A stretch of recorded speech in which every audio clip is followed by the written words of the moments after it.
Okay, Assalamualaikum warahmatullahi taala wabarakatuh. Okay, so malam ini, okay, malam Jumaat, right? So aku nak buat sedikit perkongsian, okay, tentang tajuk pada hari ini, adakah counter, okay, adakah counter yang mempunyai top volume, okay, dipanggil most active ataupun saham top volume, adakah top volume adalah saham yang terbaik? Okay, so sebelum aku ulas, okay, kalau kita tengok pada hari ini, okay, FBM KLCI, okay, mengalami kejatuhan mata sebanyak 1.8 dengan 0.11%. Okay, so aku dah ada buat kajian sikit tentang FBM KLCI di mana dia mempunyai support pada 1613. Okay, so itu adalah aku panggil sebagai resistance become support dia. Okay, so kalau dia masih di atas 1613 bagi aku masih lagi okay. Okay, alright. So tetapi pada hari ini agak merah Okay, mungkin ada news-news daripada luar negara okay, yang menyebabkan harga FBM KLCI okay, merah, alright.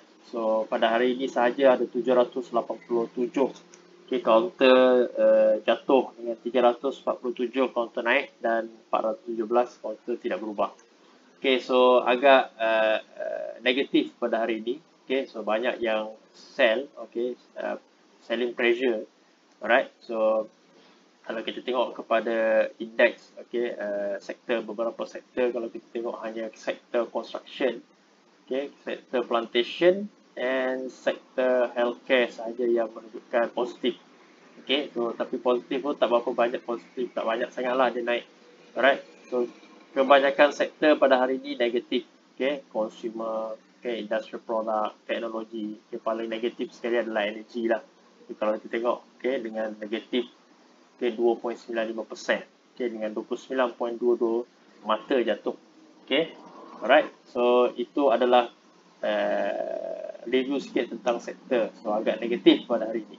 Okay, so kita kembali pada tajuk. Okay, adakah top volume? Okay, top volume adalah counter-counter yang baik. Sebenarnya kurang tepat. Okay, kalau kita tengok, okay, dua counter yang terawal ni memang positif lah, di mana kita tengok Magpie, okay, Warren, okay, dengan 20% kenaikan. Okay, Magpie Mother ataupun Magpie induk dia dengan 88.1%. Okay, so agak tinggi, so agak pelik pun ada. Sebab apa mak dia, okay, ataupun kaunter induk dia 88%, tapi kaunter anak dia hanya 20%. Okay, jarang sebenarnya perkara ini berlaku. Okay, aku selalunya akan tengok, okay, bila mak dia 88%, anak dia akan pergi sampai 150-200% macam tu. Okay, so tapi itu tak mustahil bagi market atau bursa Malaysia. Okay, kita hanya boleh menjangka, okay, dan market akan menentukan. Alright, dan itu positif. Okay, top tu agak positif, tapi kita tengok Widat, okay, nombor 3, okay, pada hari ini negatif. Okay, negatif 11.02%. So bermaksud, okay, counter Widat negatif, okay, Bond Oil negatif, okay, Keskapi positif di sini. Okay, G3 kita tengok negatif 29, okay, negatif 29. So agak jauh, okay, agak jauh dia jatuh. Okay, so kalau kita tengok kalau kita boleh buka buka sikit KLC screen.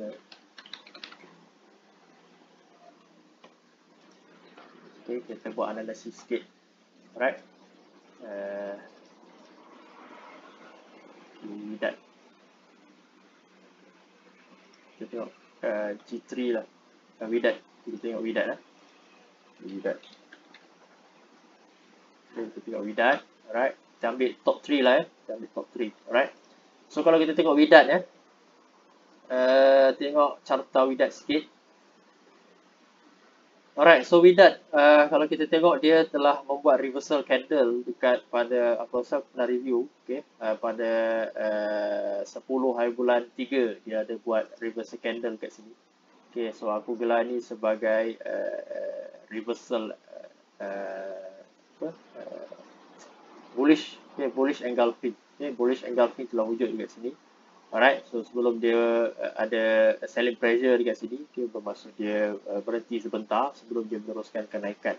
Okay, so Widat ni sebenarnya telah melepasi beberapa resistance. Okay, kalau kita boleh buat resistance, okay, kalau siapa yang dengar video-video aku dulu akan tahu. So ini adalah resistance yang pertama.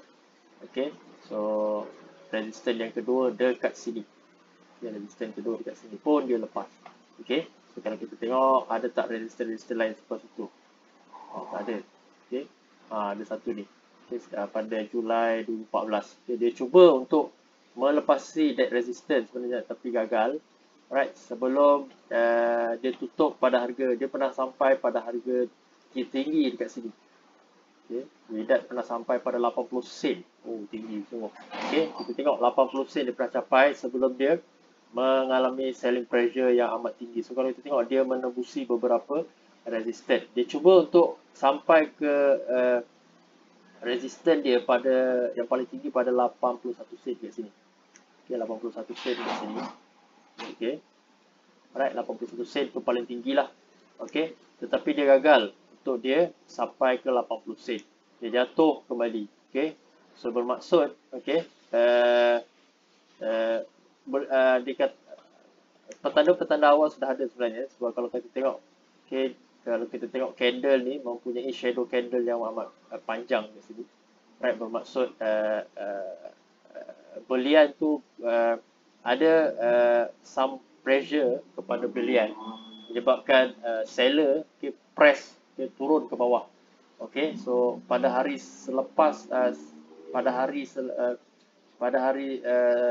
keesokannya kalau kita tengok candle merah sudah ada wujud menyebabkan selling pressure 3 hari berturut-turut dan menolak harga saham Widat ni melepasi alright, support bukan resistance dia dekat sini pada 68 sen. Dia turun lagi melepasi 58 sen. 58 sen setengah.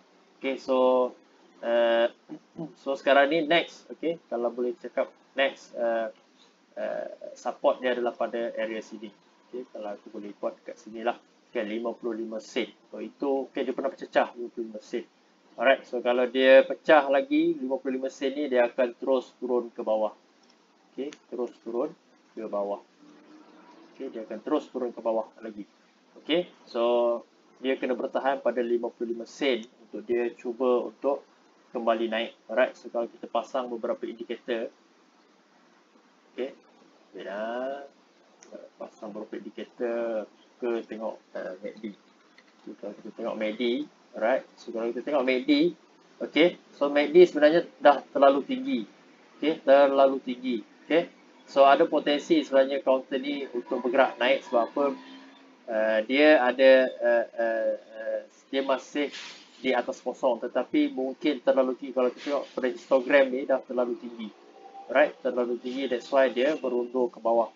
Okay, dia berundur ke bawah. Alright, so ada potensi untuk naik? Yes, ada potensi kalau dia bertahan pada 55 sen ni lah. Okay, so itu secara ringkas bagi Widat. Okay, kalau kita tengok kita tengok MACPI pula kita tengok pada MACPI. Alright, MACPI, kalau kita buat MACPI.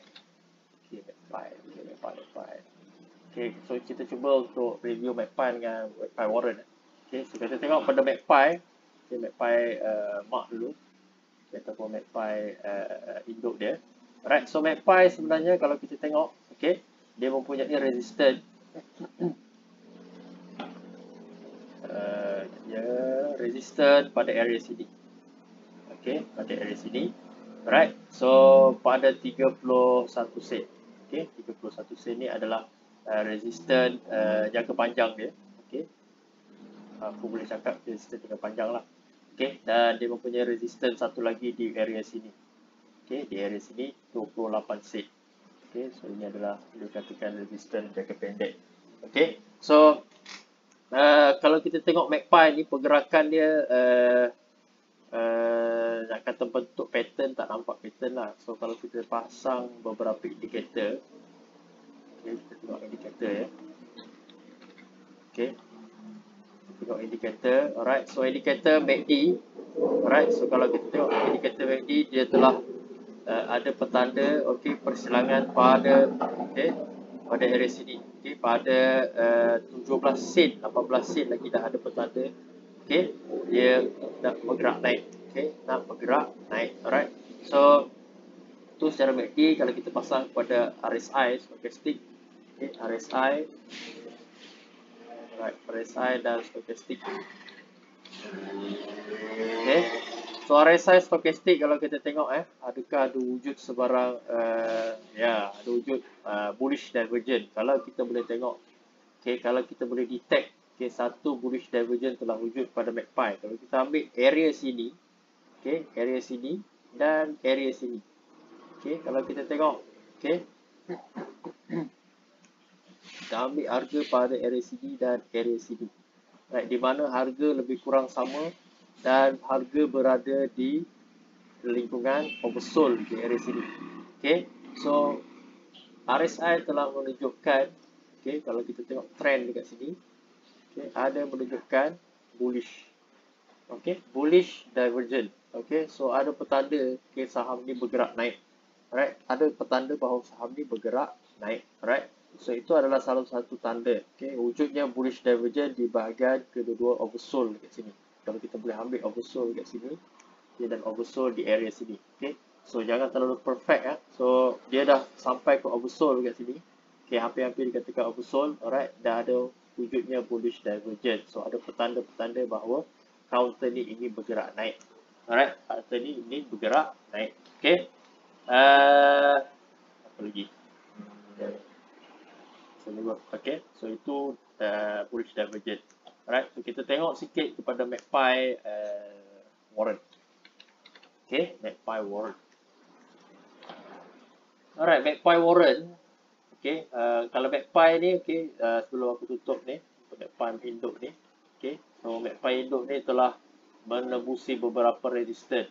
Okay, so resistance dia, jauh resistance dia. Okay, so next one is here. Okay, ini adalah resistance seterusnya dekat sini. Okay, dia cuba untuk, dia dah lepas. Okay, dia dah lepas resistance. Belum lagi. So sekarang ini adalah resistance yang seterusnya. Okay, so kalau dia lepas resistance tu bermaksud dia ada potensi tu bergerak lagi naik. Okay, kita tengok nanti hari Senin. Alright. Okay, so itu untuk induk. Okay, kita tengok sikit MACD anak. MACD anak ni ataupun warrant dia. Okay, sebelum kita buka, okay,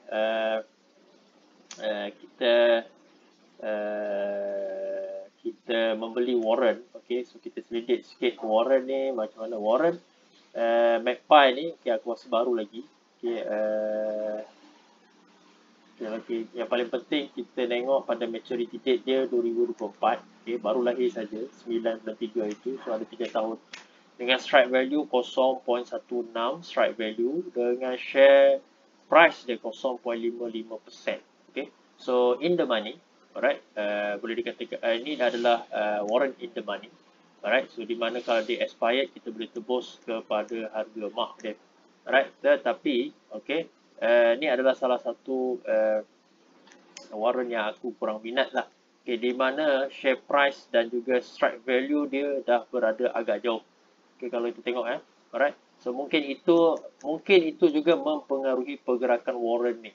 Okay, dan lagi satu faktor dia adalah mungkin dia baru lagi lah. Okay, mungkin dia baru lagi, mungkin trader-trader tak berapa trader-trader lah, maksudnya trader atau ialah trader, okay, atau investor masih lagi tidak melihat warrant ni ada potensi itu bergerak naik. So that's why pergerakan ni mungkin agak slow, okay, berbanding mark dia atau berbanding hidup dia. Okay, so kita tengok sikit. Okay, aku pun tak tahu nak ulas macam mana. Right, sebenarnya strategi warrant, okay, aku kurang berminat. Kalau aku lah, aku kurang berminat kepada warrant yang baru saja diterbitkan. Sebab apa, kita tak boleh nak jangka pergerakan dia. Kadang-kadang, okay, kalau kita buka sikit technical chart okay, kita besar sikit. Kadang-kadang, okay, dia buka pada 12 Mac ni, right, kadang-kadang dia naik. Okay, dia turun sikit, dia naik. Dia naik. Okay, dia naik terus. Okay, kadang-kadang, okay, dia akan turun. Alright, dia akan turun. Alright, so kalau turun sikit tak apa, dia turun banyak. Okay, so kita tak boleh nak jangka warrant yang baru diterbitkan. Kalau dia naik lah, kalau dia turun. Okay, kita takut turun lagi banyak. So bila turun lagi banyak menyebabkan kerugian lagi banyak lah. So itu paling bahaya. So itu paling bahaya bagi warrant-warrant yang baru diterbitkan. Alright. Kita boleh ambil contoh kita tengok pada Vision. Okay, kita tengok pada counter Vision, Vision warrant. Okay, so kalau kita tengok Vision warrant, buka kita chart Vision warrant. Ni tengok. Okay, so dia baru diwujudkan pada 2 September 2020. Okay, kita tengok dia turun. Okay, dia turun terus. Okay, dia naik sekejap saja, lepas tu dia turun terus. Right, dia turun so baru dia naik. Okay, so ini perkara yang kita tak mahu terjadilah. Okay, dan selalunya itu yang aku cuba sampaikan. So aku kurang berminat untuk warrant-warrant yang baru diwujud atau diterbitkan. Sebab kita tak boleh nak jangka dan kita tak tahu pergerakan dia bergerak ke mana. Okay, lagi satu, kita tak boleh guna dia follow mark ataupun dia lebih tinggi. Sebab apa? Dia baru diterbitkan. Kita tak tahu adakah trader-trader berminat untuk invest ke dalam warrant. Warrant backpile. Tapi kita boleh ambil lah beberapa maklumat penting kat sini. Strike value dia dah share value dia dah melepasi strike value, bermaksud in the money. Maksud in the money. So lagi satu kita tengok RSI kosong, stochastic kosong. So kita tak boleh nak buat kajian. So kalau tapi kalau nak masuk juga tu kurang pada korang lah. Itu kurang pada korang. Kalau aku kurang berminat untuk warrant-warrant yang baru diterbitkan. Susah untuk jangka. Susah. Pergerakan dia susah untuk kita jangka. Alright. So aku rasa itu saja untuk video kali ini. Assalamualaikum warahmatullahi wabarakatuh.